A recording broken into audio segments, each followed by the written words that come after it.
Alright everybody, today we're going to do a baby mouse fly for panfish. This is a great fly, kind of more uncommon I guess you'd say. I haven't seen too much of this. As we go through the process of making this, I'll kind of explain why it's such a great fly. But first and foremost, let's go through the materials you'll need to do this fly. Okay, so doesn't really matter how big you do this. I don't go any bigger than size 12. These are size 12 dry fly hooks. I usually do about 12-14, so between 12 and 14 is a good size there. Silly legs we're going to use for the tail for this fly. Deer hair, got a patch of deer hair here, and also need some foam for the ears. You don't need ears, the fish don't see them, but they're nice just for the overall look of the fly. And I got some of this, it's kind of like bead chain, but it's plastic so it floats. And those will be for the eyes. So hopefully you can see this okay, everybody. So we're going to start with our size 16 hook. Just put a couple wraps around there just to hold your thread on there. Now, the reason why I like this fly, there's a lot of reasons. One of the reasons I like it the most is that, for one, kids love it. So with that, you can kind of introduce kids to fly fishing because they kind of gravitate towards this kind of stuff. It's interesting, and let's just put the eyes on there. So I'm just going to put the eyes right, just giving a little bit of room at the front there. So I'm going to do some wraps in figure 8 for them. And just hold that on there. Another reason why I really like this fly is because when you're fishing for panfish, if you're in any kind of place where there's like a little bit of foot traffic and people might see you fly fishing, especially in like a pond, they might stop and kind of ask you about maybe what you're catching or what you're using to fish with. And if you show them a little mouse fly, it kind of just seems like unusual, you know, and it kind of gives them something to think about, and it just kind of adds a little mystique to what we're doing out there, you know. So, and it works, so why not? We're gonna take our silly leg there. We're gonna put it right on top. It's gonna want to move on you, so I wrap a couple wraps just kind of lightly. It's gonna want to spin. When you get some wraps on there, it usually kind of just evens itself out there. So work your way to the back of the, just right before the hook starts to actually start to curve. Just stop right there. I like to leave my tails really long, just so I can cut them to length when all's said and done. Okay. Now grab your deer hair. Now you're going to clip just a tiny, if I can show you this, I don't know if it's going to show up. So just grab like a tiny little clump. You don't need to use a hair stacker if you're into that, because we're just going to trim it all to length anyway at the end. So you don't want too much.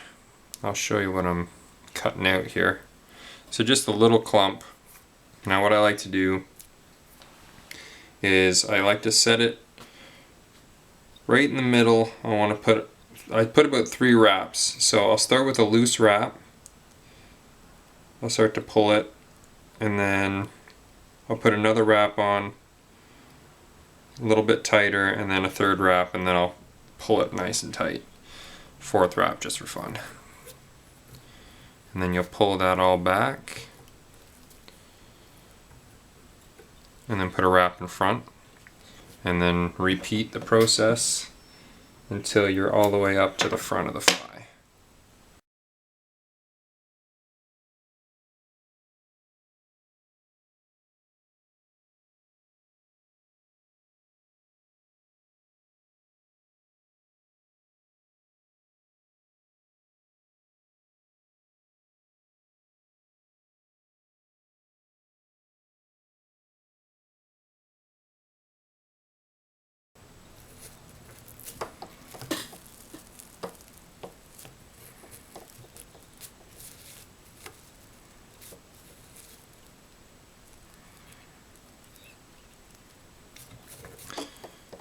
Okay, so we're gonna put the ears on now.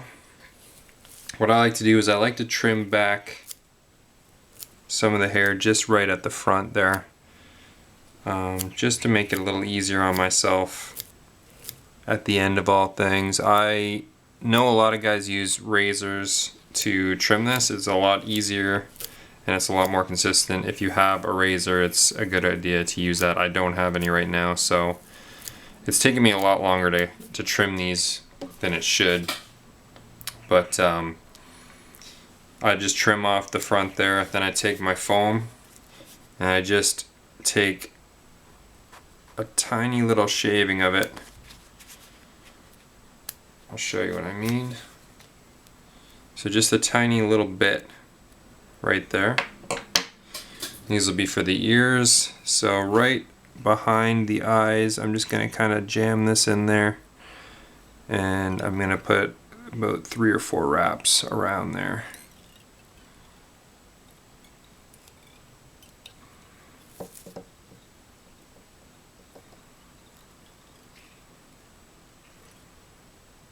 Okay. So now, right before you're done, you're just going to want to take another small clump of deer hair,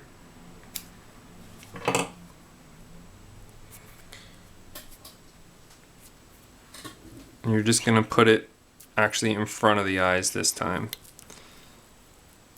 So this is why you should leave just a little bit of room at the front there. Okay, pull that back and then we'll tie off.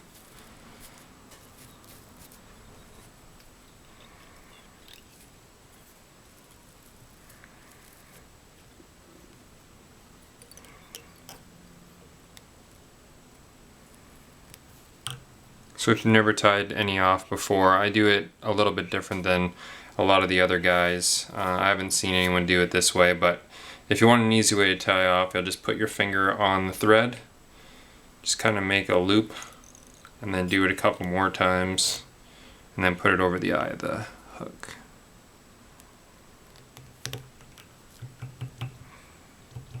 Okay. So this is where trimming starts. I'm not gonna trim this whole thing because I am a perfectionist and I'm just gonna keep trimming and trimming and trimming. But you just start trimming it until you get the shape that you want. So I'll just switch this fly with the one I have already done.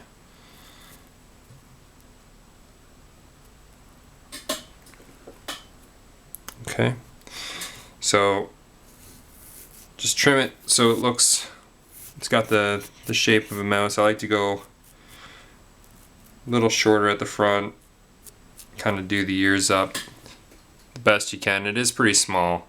Yeah, I'd love to hear your feedback on this fly if you get a chance to use it. It does work really well. This tail is really, it starts really moving in the water, gets a lot of attention. I caught a 3-pound bass on a fly just like this, so it's an effective fly. So good luck with it, guys.